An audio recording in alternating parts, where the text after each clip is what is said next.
It's crazy though, right? You can just like take clothes off in a creative way with some gnomes and make 100,000. Yeah, I mean, there was a lot more to it than that, but yeah. What was it? What's the I mean, different it's process? marketing.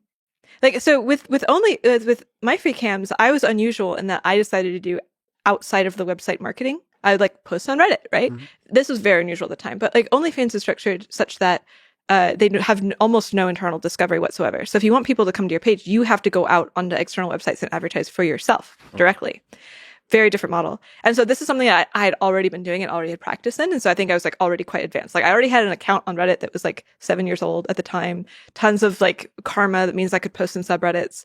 I'd already been on Twitter for years, like posting actively. So I already had like presences on all these other platforms that really So helped with the conversion. Reddit and Twitter, Reddit, Twitter, FetLife, Instagram, TikTok. and you were still advertising creatively. So like Yeah, there's like sexuality, but there's also like creative sexuality yeah. and ideas too.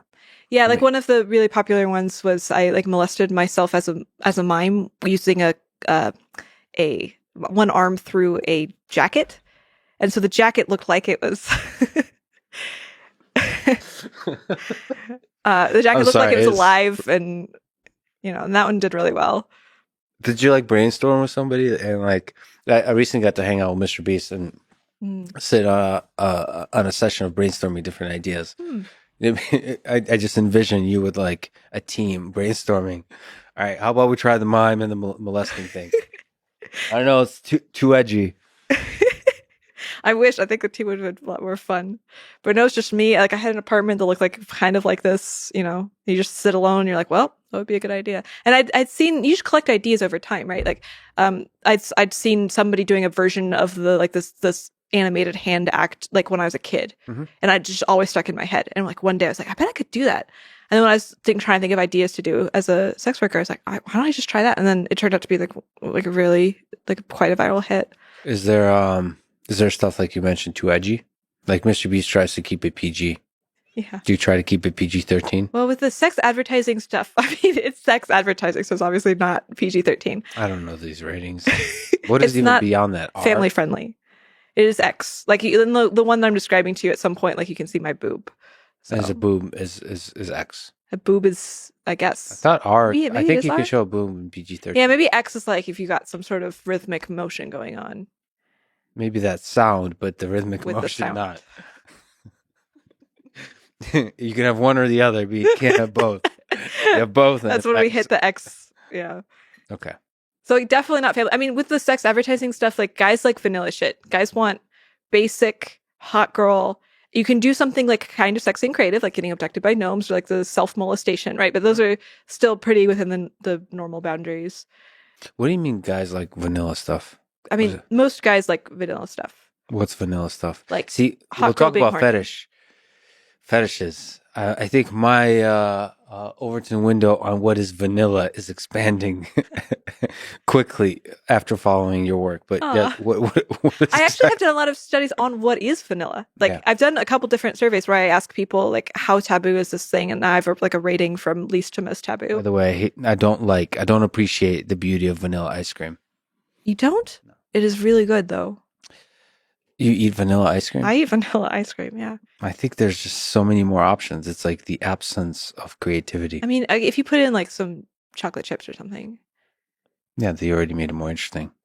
It's a start. Okay, so what's vanilla? And why do guys like vanilla? So hot girl doing hot girl things. What, like undressing and then having Yeah. sex? The thing that I found was most successful were frames where the man was framed as passive and the woman as active. Or like, for example, like, oh, we got assigned to the same bunk at the breeding school or something. Or like, Yeah, oh, we're the last people on Earth. Right. yeah, Or like, oh no, I desperately need somebody to like cure me with this disease and I need semen. So it's like yes, in any scenario where the guy is just like finds himself such that the woman like desperately needs him for some reason and he yeah. doesn't have to do much. That is like typically one of the much more successful things. Guys like women falling into their lap. What about the power dynamic? So guys are less into power dynamics than women are. And you can do power dynamics as long as it's like handed to them. Some guys are like very dominant and like prefer like having to work, but this is the minority. Like if you're trying to make 100K in a month and you're trying to appeal to the widest group Mhm. of people, the most effective advertising. You're not going to be making the most money by being like particularly submissive. So on the camming side, that's your unlike escorting or just personal relationships. You're trying to you have an audience. You have like a theater full of people. Like with live camming, Yeah, with live camming. yeah, it's like Okay. a live theater. Does that freak you out? There's just a bunch of people watching. I mean, what? How do you feel right now? I don't know they're watching because it's not live. Yeah, that's true. It's not live, but Since like they're it might not as well watching. be. Like they could be watching. I feel like there's just the two of us. I don't. Okay. And there's like I feel sometimes I imagine there's a third person. Like God. Usually, no, not God. Just I usually imagine either a guy or girl or a couple just sitting there for some reason, like usually on the beach and usually high or on some kind of like on mushrooms, just like listening passively, just kind of looking at the sunset. That's what I imagine. Oh, that's really good. Yeah. I think it's useful. Like when I write my blog posts, sometimes I do terribly, but it's the most effective when I imagine one person that I'm writing to try to explain. And like having a high couple watching the sunset is maybe really lovely as a calibration. I have to say, it is pretty romantic because I've gotten a chance to meet couples that listen to podcasts together. Mm. I don't know why that seems like intensely romantic to me because you're not watching TV together, you're listening to a thing.